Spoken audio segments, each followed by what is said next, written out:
तो खबरों की शुरुआत होगी फरीदाबाद घोटाले के साथ। क्या है ये पूरा मामला, उसको देखने के लिए बने रहिए हमारे साथ।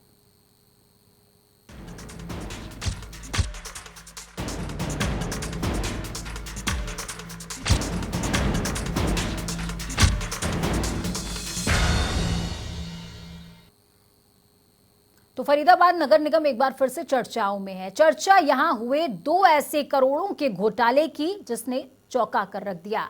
इसमें हैरत वाली बात ये है कि जिन ठेकेदारों को करोड़ों रुपए का भुगतान किया गया, उन्होंने काम के नाम पर एक ईंट तक नहीं लगाई। ये खास रिपोर्ट देखिए।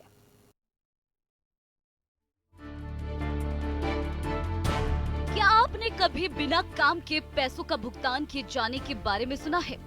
क्या कभी सुना है कि कोई बिना काम किए मोटी कमाई करता है? शायद नहीं।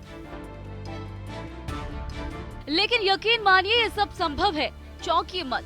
इसे संभव कर दिखाया है फरीदाबाद नगर निगम ने, जहां बिना पत्थर हिलाए महल खड़ा कर देने जितना भुगतान किया जाता है। आरोपों के मुताबिक कुछ बड़े चेहरों की शह पर 5-7 लाख नहीं बल्कि पूरे 50 करोड़ के घोटाले को अंजाम दिया गया है। सरकारी पैसों पर अय्याश मिजाजी के आलम कुछ ऐसा रहा है कि घोटालेबाज करोड़ों रुपए गटकते रहे और किसी को इसकी खानो कान खबर तक नहीं लगने दी। ये मामला उस वक्त प्रकाश में आया जब फरीदाबाद के कुछ पार्षदों को इस गड़बड़ झाले की भनक लगी। इसके बाद उन्होंने निगम की वित्त शाखा से इस संबंध में जानकारी मांगी। इसके बाद जो जानकारी हासिल हुई उसने सबके होश उड़ा डाले। इसके मुताबिक नगर निगम के 10 वार्डों में विकास कार्यों के लिए 50 करोड़ रुपए की पेमेंट की गई थी और ये सारी पेमेंट एक ही ठेकेदार को की गई थी। जो भुगतान किया गया था वो उसी ठेकेदार की 3 अलग अलग कंपनीज के नाम से किया गया था। दरअसल जिन कामों के लिए भुगतान किया गया था उनमें से पहला काम नालियों की रिपेयरिंग, दूसरा काम इंटरलॉकिंग, टाइल्स बिछाने और तीसरा काम स्लैब लगाने का था।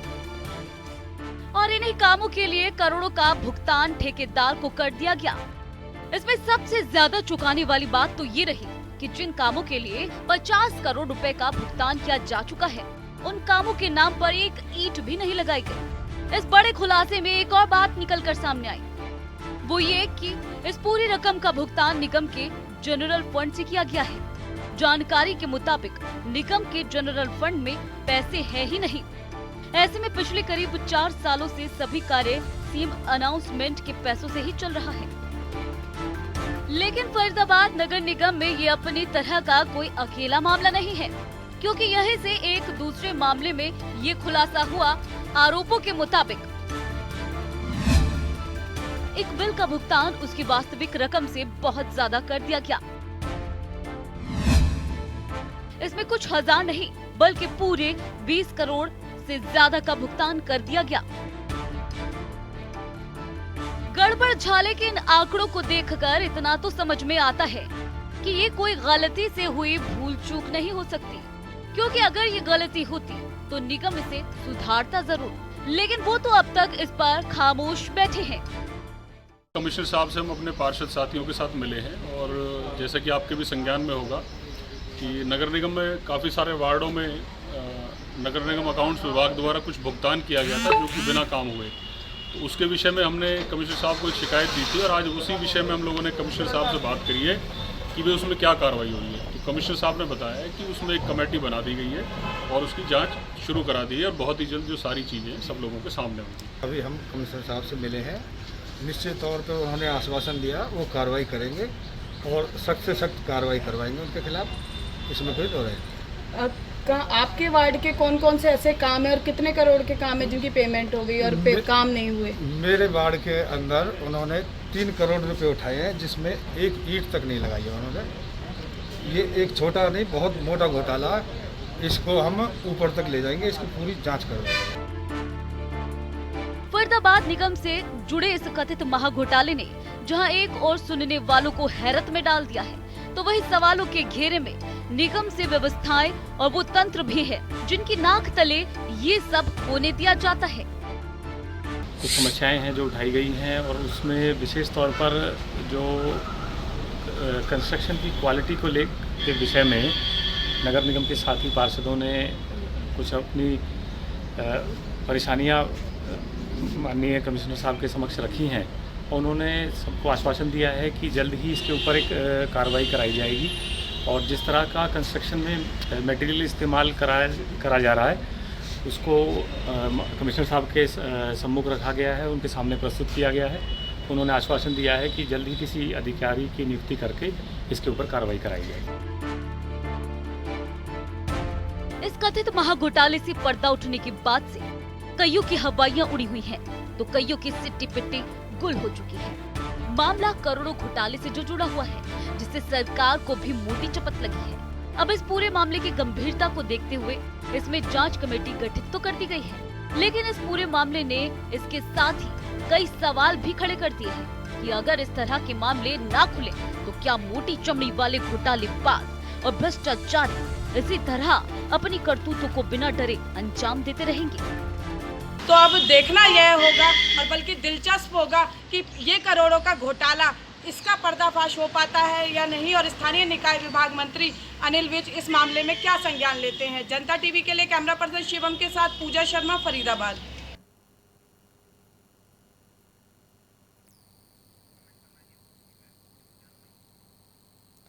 तो फरीदाबाद का ये घोटाला अपने आप में नज़ीर है तमाम भ्रष्टाचारियों के लिए कि अब नकेल कसी जाएगी, क्योंकि घोटाला बड़ा है और कार्रवाई भी बड़ी ही सुनिश्चित होगी। सलाखों के बाहर क्यों है घोटालेबाज, ये सवाल जनता टीवी कर रहा है। फरीदाबाद निगम में बड़ा घोटाला हुआ है, काम एक ढेले का नहीं हुआ और पेमेंट हो गया करोड़ों का, और 1-2 करोड़ नहीं 50 करोड़ का पेमेंट हुआ है।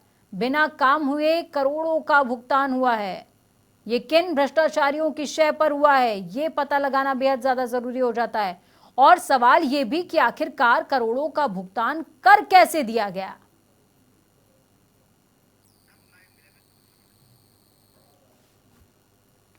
फरीदाबाद नगर निगम में बड़ा घोटाला पेश आया है। चोरी छिपे ये गड़बड़ झाला काफी लंबे समय से चलता रहा, बिना काम हुए करोड़ों का भुगतान किया गया।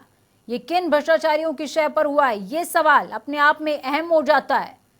कैसे कर दिया गया करोड़ों का भुगतान, और सबसे बड़ी बात ये कि करोड़ों का भुगतान किया तो किसने किया, किसकी शय पर हुआ। गड़बड़ झाला नंबर 1 समझिए, 10 वार्डों में काम के लिए 50 करोड़ की पेमेंट की गई थी। ये सारी पेमेंट एक ही ठेकेदार को की गई थी। भुगतान उसी ठेकेदार की 3 कंपनियों के नाम से हुआ है। तो पूजा शर्मा हमारे साथ फरीदाबाद से हमारी संवाददाता लाइव जुड़ चुकी हैं। पूजा, जिस तरीके से आपने ग्राउंड जीरो पर पहुंच करके पूरी रिपोर्टिंग करी है और ये सारा मामला आप जनता के सामने लेकर के आई हैं, तो आप बताएं कि क्या कुछ है ये पूरा मामला, आप दर्शकों के साथ साझा करें, और अभी मौजूदा हालातों में क्या वर्डिक्ट सामने आया है ताजा। देखिए, फरीदाबाद नगर निगम को भ्रष्टाचार का गढ़ कहा जाता है, और ये जो लोग हैं बुद्धिजीवी वर्ग ही नहीं, आम आदमी भी इस बात को कहता है। और देखिए, ये 10 वार्ड थे जहां पर 80 करोड़ का बिल जो दिया गया ठेकेदार ने, और 50 करोड़ की अतिरिक्त राशि का भुगतान हो गया। हैरानी की बात यह है कि जहां अगर कोई व्यक्ति हाउस टैक्स जमा नहीं करता है तो नगर निगम का दस्ता वहां पर पहुंच जाता है उसकी प्रॉपर्टी सील करने के लिए, और करोड़ों की पेमेंट हो जाती है। निगम मुख्यालय में बिल साइन किए जाते हैं, पेमेंट पास की जाती है, निगमायुक्त वहीं बैठे हुए हैं और उन्हें इस बात की खबर भी नहीं रही। और जो पार्षद हैं उन्होंने लगभग 1 साल पहले यह जानकारी मांगी थी कि 1 साल में किन किन ठेकेदारों को कितनी कितनी पेमेंट हुई, और इस जानकारी में यह खुलासा हुआ तो पार्षदों ने इस मामले में निगमायुक्त से शिकायत की है। यश गर्ग हालांकि ईमानदार अधिकारी के रूप में जाने जाते हैं, और बता दें कि ये जो ठेकेदार है सतवीर उर्फ कालू, ये ठेकेदार है जो यह कोई गड़बड़ झाले का पहला मामला नहीं है। इससे पहले भी कई मामले इस ठेकेदार पर लगे हुए हैं जो आरोपों के घेरे में अधिकारियों से मिली भगत कर करोड़ों के वारे न्यारे किए गए हैं। बड़ा सवाल ये है कि यदि समय रहते आप ठेकेदार का जिक्र कर रही हैं, मिली भगत करके ये पूरा कारनामे को वो अंजाम अंजाम दिया करता था, पूरा भ्रष्टाचार का खेल खेलता था। तो क्या इस ठेकेदार का किसी अधिकारी से कोई संबंध, जिसके चलते वो अपने संबंध का फायदा उठाते हुए ये पैसा जो है सैंक्शन करवा लेता हो? इस तरीके की कोई घटना सामने आई है? अभी तक खुलासा हुआ है ऐसा कुछ? देखिए पूजा, ये कोई 2-4-5 लाख का मामला नहीं है, 50 करोड़ का मामला है। और बिना जो है राजनीतिक संरक्षण के, बड़े अधिकारियों की मिलीभगत के करोड़ों की पेमेंट हो जाए, ऐसा संभव ही नहीं है। और वह भी रिजर्व जनरल फंड से, जिसका इस्तेमाल केवल जो कर्मचारियों के वेतन के लिए और छोटे मोटे कार्यों के लिए किया जाता है। और नगर निगम इस वक्त कंगाल की स्थिति में है, तो ऐसे में वो पेमेंट किस तरह से हो गई, कहां से एडजस्टमेंट की गई, ये भी एक बड़ा सवाल है। और एक बड़ी दिलचस्प बात मैं आपको बताऊंगी कि जब पार्षद निगमायुक्त से मिले तो जांच कमेटी बनाई गई, और ये बिल्कुल उसी तरह हुआ कि दिल्ली को कहा गया हो कि दूध की रखवाली करनी है, क्योंकि जो आरोपी जो अधिकारी इन आरोपों के घेरे में थे, उन्हीं को जांच सौंप दी गई है, जो पहले भी भ्रष्टाचार के मामले में जो है सवालों के घेरे में रहे हैं। और फरीदाबाद नगर निगम की यदि बात करें तो ऐसा लगता ही नहीं है कि स्थानीय निकाय विभाग के अंतर्गत नगर निगम काम कर रहा है। अधिकारी बेखौफ है, कहीं ना कहीं राजनीतिक संरक्षण है। सरकार बेशक ईमानदार है, लेकिन सरकारें चाहे कितनी भी बदलती रहे, अधिकारी वही रहते हैं। और पूर्व निगमायुक्त मोहम्मद शाहीन थे, उन्होंने जाने से एक ट्रांसफर से एक दिन पहले करोड़ों के घोटाले को उजागर किया था प्लानिंग ब्रांच के। लेकिन आज तक आप समझिए कि वो जांच ठंडे बस्ते में, अनेक विजिलेंस जांच भ्रष्टाचार के मामले में ऐसी हैं जो अभी तक ठंडे बस्ते में है। हालांकि इस मामले में भी संभवतः विजिलेंस जांच बिठाने की मांग जो पार्षद कर रहे हैं शुरू कर दी जाए, लेकिन खत्म कब होगी जांच ये नहीं कहा जा सकता। और मुझे अपने आप में ये सवाल भी उठता है कि जांच का कोई निष्कर्ष नहीं निकलता, इसीलिए अधिकारियों को और इस तरीके के भ्रष्टाचारियों को शय मिलती है कि वो आगे और भ्रष्टाचार को अंजाम देते हैं, क्योंकि उनको पता है कि निष्कर्ष तो निकलना नहीं है। जी बिल्कुल, निष्कर्ष नहीं निकलना। और देखिए, रसूखदार अधिकारी हम कहेंगे, ठेकेदार तो रसूखदार है ही, क्योंकि इतनी करोड़ों की पेमेंट के घोटाले के बावजूद, और कई घोटाले हो चुके हैं, आज तक उन ठेकेदारों को ब्लैक लिस्टेड नहीं किया गया। और फरीदाबाद नगर निगम ने किस तरह के गुल खिलाए हैं मैं बता दूं कि काफी ब्लैक लिस्टेड ठेकेदार ऐसे हैं जिन्हें बार बार जो है मिली भगत करके जो अधिकारी हैं वो काम दे देते हैं, टेंडरिंग का काम अलॉट कर देते हैं। तो कहीं ना कहीं और अधिकारी इतने बेखौफ है कि वो सरेआम ये कहते हैं कि फरीदाबाद वाया दिल्ली वाया चंडीगढ़ जो है सब उन्होंने सांठगांठ की हुई है, यहाँ तक कि सीएमओ कार्यालय तक को वो इसमें शामिल बताते हैं। हालांकि जो मुख्यमंत्री हैं वो लगातार ये कहते रहे हैं कि भाजपा सरकार सुशासन देने के लिए पूरी तरह से संकल्पबद्ध है, लेकिन इस पूरे मामले में फरीदाबाद। तो पूजा शर्मा की तरफ से बहुत बड़ा खुलासा हुआ है। अधिकारियों की तरफ से लगातार इस तरीके के बयान सामने आते रहते हैं कि दिल्ली हो, केंद्र हो या फिर राज्य हो, हर जगह सेटिंग है और सेटिंग के चलते ही इस पूरे काम को हम अंजाम दे रहे हैं। बहुत बड़ा बयान है ये, और ग्राउंड जीरो से जो तस्वीरें सामने आई हैं राज्य सरकार के लिए वाकई शर्मिंदा कर देने वाली ये तस्वीर हैं। घोटाला बहुत बड़ा है, 1-2 करोड़ का घोटाला नहीं है, 50 करोड़ का घोटाला है, और ऐसे हालात में जबकि निगम जो है खस्ता हाल से गुजर रहा है। जी पूजा, अपनी बात आप कंप्लीट करें। जी, तो ये रसूखदार अधिकारी, रसूखदार ठेकेदार, इनकी स्थिति का अंदाजा इस बात से लगा सकते हैं कि कई बड़े अधिकारी ऐसे हैं जिनकी चार्जशीट हो गई है, जिन्हें निलंबित भी किया जा चुका था, और उन लोगों की विजिलेंस जांच जो है पेंडिंग है। इसके बावजूद जो आला अधिकारी हैं उन्होंने उनकी प्रमोशन की फाइल मुख्यमंत्री दरबार में रिकमेंडेशन देकर भेजी हुई है कि इनका प्रमोशन कर दिया जाए। जब निचले स्तर पर ये अधिकारी करोड़ों के गड़बड़ जाले को अंजाम दे रहे हैं, विजिलेंस जांच के घेरे में, तो सहज ही अंदाजा लगाया जा सकता है। कुल मिलाकर ये कहा जा सकता है पूजा कि पूरा का पूरा महकमा मिला हुआ है, पूरा का पूरा महकमा मिला हुआ है, और 50 करोड़ छोटी रकम नहीं होती है, सरकारी शय के बिना नहीं हो सकती। तो सरकार को कहीं ना कहीं गहनता से जांच करनी पड़ेगी, वरना वो जो स्पष्ट छवि की बात कर रहा है उस पर भी आंच आने का पूरा खतरा है। बहुत बहुत धन्यवाद हमारे साथ जुड़ने के लिए, अहम जानकारी साझा करने के लिए। अपना बहुत ख्याल रखिए। तो आपने देखा किस तरीके से फरीदाबाद एमसीडी के अंदर, नगर निगम के अंदर इस तरीके के मामला सामने आया। घोटाला बहुत बड़ा है, और ऐसे में सवाल सरकार से जनता टीवी का ये कि स्पष्ट छवि का दावा तो है, जांच स्पष्ट होगी।